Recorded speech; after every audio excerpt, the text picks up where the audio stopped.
Welcome to the Lean Out Your Business podcast, a show dedicated to helping entrepreneurs accelerate business growth and simplify success. I'm your host, Krista Grasso, and I've been working with businesses for more than 2 decades to help them lean out and optimize what's working while eliminating anything that's not adding value. So if you are ready to get more time back in your day, more profit in your business, and to do business differently, growing and scaling on your terms, let's dive into today's episode. Hello, and welcome to another episode of the Lean Out Your Business podcast. Today, we're going to be talking about the importance of having team-based values in building up a high-performing team culture where you're able to get yourself out of the day-to-day operations and you're really able to build up your lean dream team around you. So most businesses have overarching company values, which I think are really important. But what I find to also be very important is team-based values.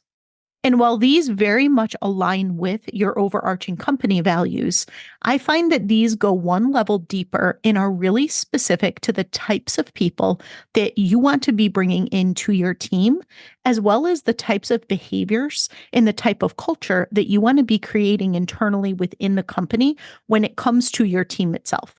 And I'm going to take you behind the scenes and share with you the team-based values that we have at Lean Out Method and how we actually leverage these within our team to develop that high-performing team culture.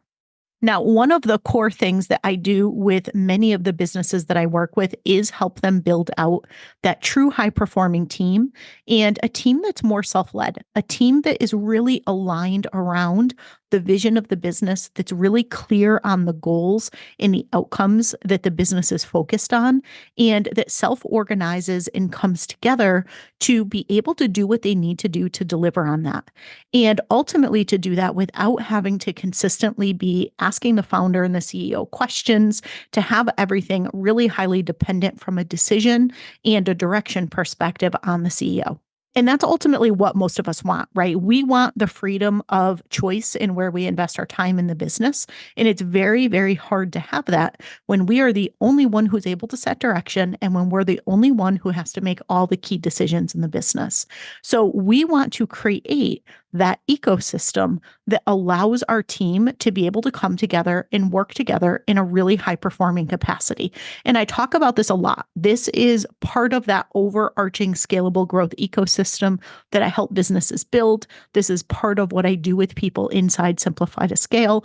A lot of the work around building up that team is really similar, regardless of the size, scope, or scale of the team at hand.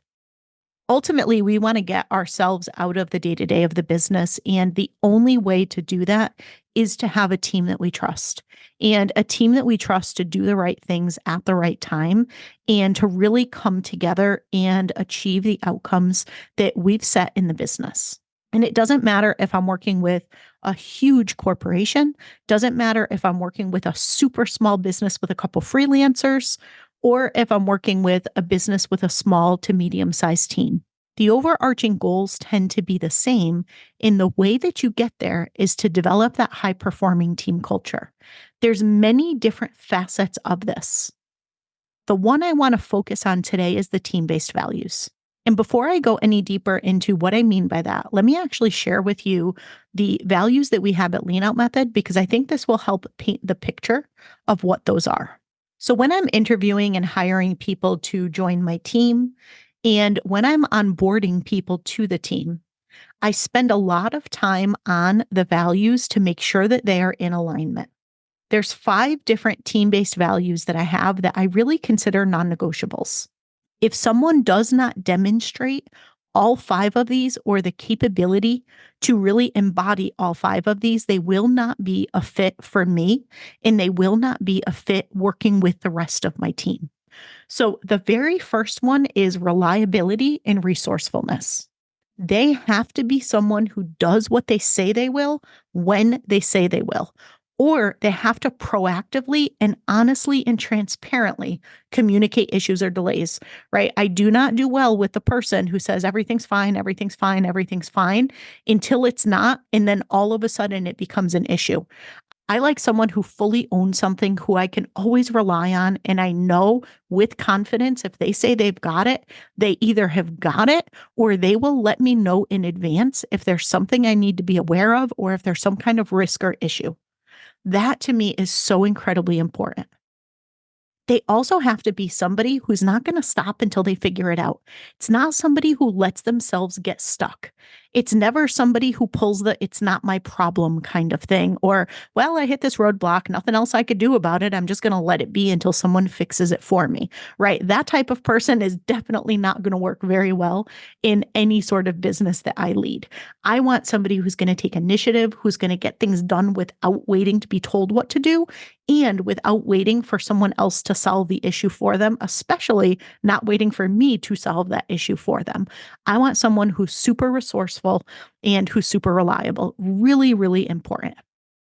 The next one is that I need someone who can balance speed with attention to detail. I need someone who can take action fast, right? We all lead dynamic, fast paced small businesses. We have new ideas all the time. There are new opportunities all the time. There are shifts in the market all the time. There are things that shift all of the time across every different facet of our business. And we need someone who can really quickly not only jump in and take action, but who is able to pivot and roll with the changes. However, sometimes when people are too quick, they will sacrifice quality.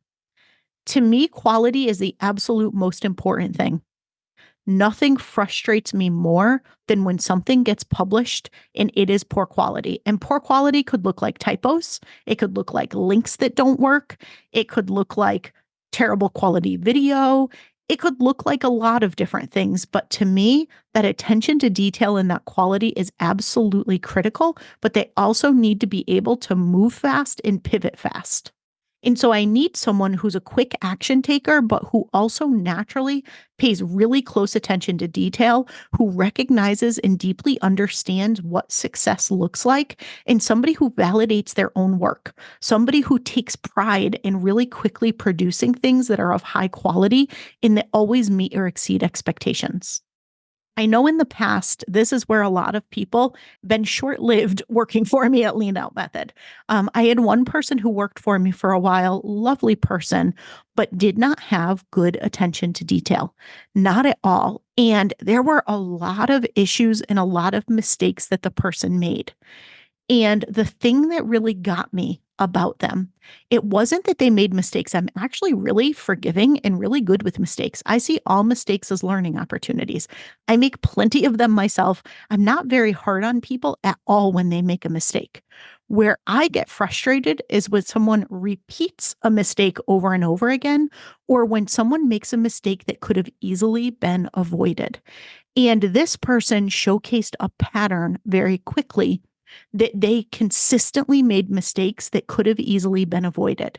Sending multiple emails out to my list that said "hi first name" instead of the person's first name actually being inserted because we transferred from one email provider to the other, and everyone has a different slug or whatever you call it for the first name. And so they copied and pasted the emails from one provider to the other. And instead of it pulling in somebody's first name, it just said "hi first name" with whatever characters there were around it in the old email provider. They didn't check the links, so none of the links worked because, as you know, most email providers change your links and put these fancy codes and tracking things on things, which is fine if it's all within one email provider. But when you switch, sometimes those links break, which is what happened. So as we went through this whole transition, we had multiple emails that went out that said "hi first name" and that had broken links.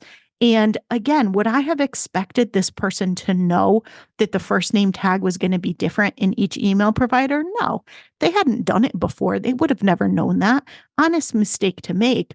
But where I got really frustrated was the fact that they didn't test a single email. They did this whole migration and they scheduled all these emails to send, and they never once tested one of the emails to see, does it show up properly? Do the links actually work?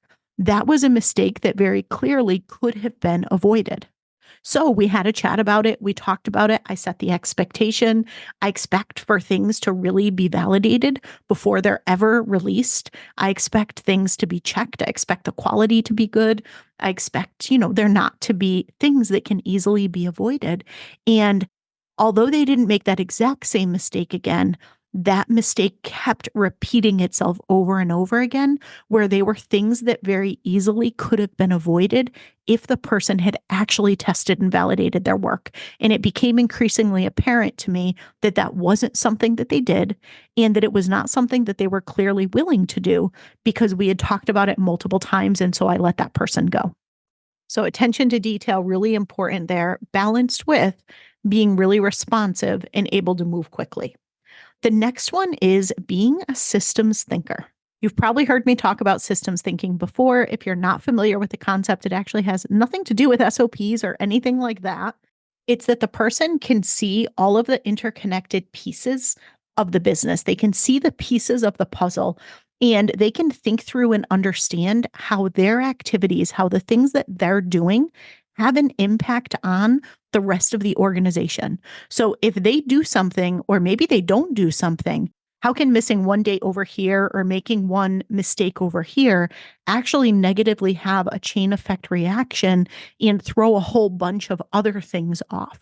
So I need somebody who deeply understands not just their role, but how their role fits into the business and how the things that they do ultimately drive or negatively impact the success of the business, to the success of our launches, us hitting our financial targets, how what they do or what they choose to not do has an overall impact on the organization and on the other people who work within the business, how it can help or hurt them in moving things forward, how it can either enable them to do what they need to do or how it can hold them back from doing what they need to be able to do. So I need somebody who naturally thinks as a systems thinker and who is not just focused within their few pieces of the puzzle, but somebody who gets the entire puzzle and how their pieces are instrumental in pulling it all together. The next one is evolutionary excellence. And this is, I want my team to always do their very best work. I want them to consistently strive for excellence in what they do. And I want them to do the best work that they can do with whatever knowledge, tools, and skills they have today, knowing that they're continuously improving, they're continuously elevating themselves. They're a lifelong learner, and their standard of excellence keeps getting better and better and better. It makes me think of the Maya Angelou quote, do the best you can until you know better. Then, when you know better, do better. I know personally, I am a very big lifelong learner. I am very big at continuously improving myself. And I like to build out a team of people who are really similar in that regards. They always want to be learning. They always want to be trying new things. They naturally have a bit of an experimentation mindset. They're always challenging themselves and they're challenging themselves to do better, right? They're not highly competitive with one another. They're competitive with themselves in the fact that they want to just keep improving. They're frequently asking me like, hey, can we try this? Or, hey, there's this course that I'd really love to take on this. And I'll frequently send them to the courses. I can't tell you how many different training programs and courses I buy intentionally for my team because they're really interested in learning something. And it helps me quite a bit if they learn it and they apply it in my business as well. So being a lifelong learner, really important to me. But I also want them to always strive for excellence based on the best that they can do today, because there is no perfect, right? Things are going to continuously change. They're going to continuously change. And so as they keep getting better and better, and as they get more experienced, they're going to continue to be able to do things better and better. So that to me is super important. And that's where evolutionary excellence comes in. And then the fifth one, this is arguably the most important out of all of them, although they all interconnect together. And this is inspired ownership. I talk about this a lot. To me, this is one of the absolute key things that you need if you want to have a high performing team. And if you ever want to get yourself out of the day to day and be able to trust in the people that you have around you to support you. And this is where someone takes full ownership of their work and they really treat the business in your vision almost as if it was their own. They are driven by outcomes and results. They are not driven purely by checking something off a list. They understand that something is not done when the box is checked. Something is done when the outcome or the result is achieved. And that is a really, really big difference. You do not want someone who is purely a doer who's like, well, I entered that, whatever, it didn't work, but hey, I did my piece of it and steps away. That's not the right mindset. You want that person who is so committed to the outcome that even if they did all the things, they followed all the step and it didn't work, they are in there trying to figure out what to do different.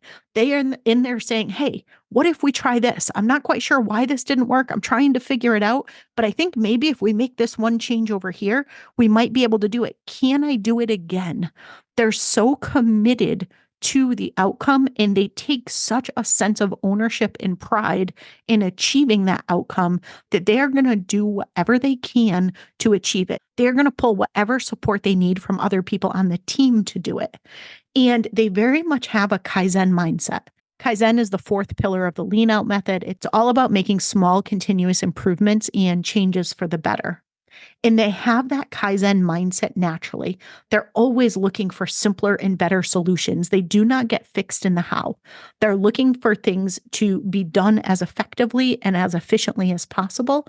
And they're really outcome and result focused, which means they tend to be pretty adaptive and pretty agile in their style and in the way that they work in order to get there. So I want you to think for a moment. If they fully embodied all 5 of those values, what would your team be like? For me, it's my lean dream team.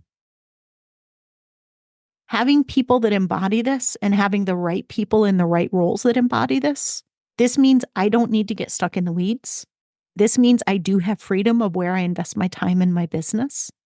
This means I have a high degree of trust in my team that they're going to get things done. They're going to get things done well, and they're going to figure things out, whether I'm here or whether I'm not here. Just getting ready to go away on vacation, which I'm super excited about. I'm getting ready to go away with my husband for my birthday, and we have not taken a trip together since before COVID. I travel a lot myself, but he is not as much of a traveler as me, and we have not taken a trip together. So I am so excited about it. And I am going off the grid 100%, and I am so excited for it. And I don't have a single second of worry about it because I know my team has it. I know that they're resourceful enough that they're going to figure things out and things will move forward. I can't imagine anything that goes wrong or happening in the business that they would have to message me for or interrupt me for, right? We've got multiple cohorts running right now of Simplify to Scale. I know that they can support the clients. They can do that absolutely no problem without me. We're in the middle of getting ready to launch the new division of Lean Out Method. I know that they're going to move that forward without me. And then we've got everything that we're doing operationally to run the business, as well as everything we're doing to continue to grow Lean Out Method. The same time we're building out the new division. And again, I know they've got it all.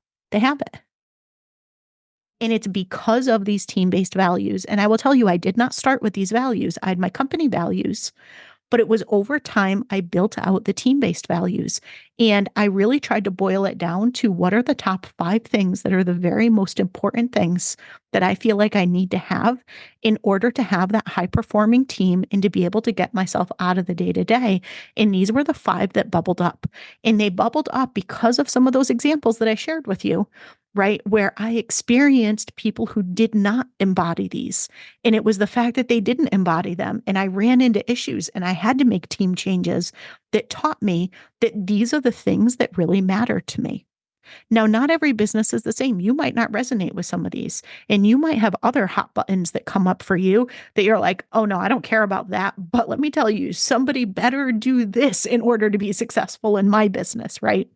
And so what I challenge you with today is your company values, fantastic. Keep those absolutely. And your team-based values should be in alignment with them. Mine are very much in alignment with my company values. If you go to my website and look at my company values, you'll see these fit super nicely into those. But what I challenge you with is to go out and look at what are those kind of non-negotiables and things that you want every person on your team to embody. Think about the best people on your team and what quality and characteristics they have. Think about people who do not fit on your team and who you've had to let go, or who you've had a disastrous experience with in the past, or maybe somebody that is kind of a nightmare experience you've heard somebody else talking about, and you're like, woo, good thing I didn't hire that person.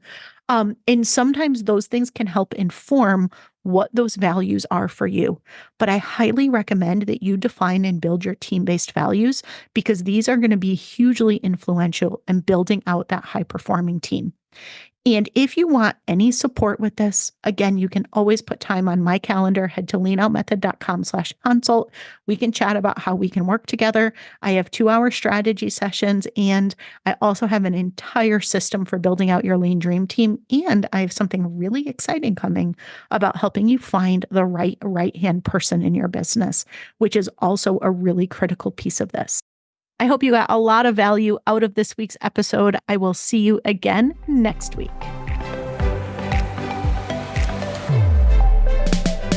Thanks so much for tuning in to this week's episode. If you have not yet taken our scalability assessment, I invite you to head to leanoutmethod.com/assessment and take our interactive assessment that's going to help you look at how simple, how sustainable, and how scalable your business currently is. It includes personalized recommendations of where to focus next to get your time back, to increase your impact, increase your profits, and ultimately step into your rich, fulfilled life. And finally, we'd love to see you inside our signature program, Simplify to Scale. You can head to leanoutmethod.com/ops to find all of the details on how we can help you uplevel your operations and get out of the day-to-day of your business.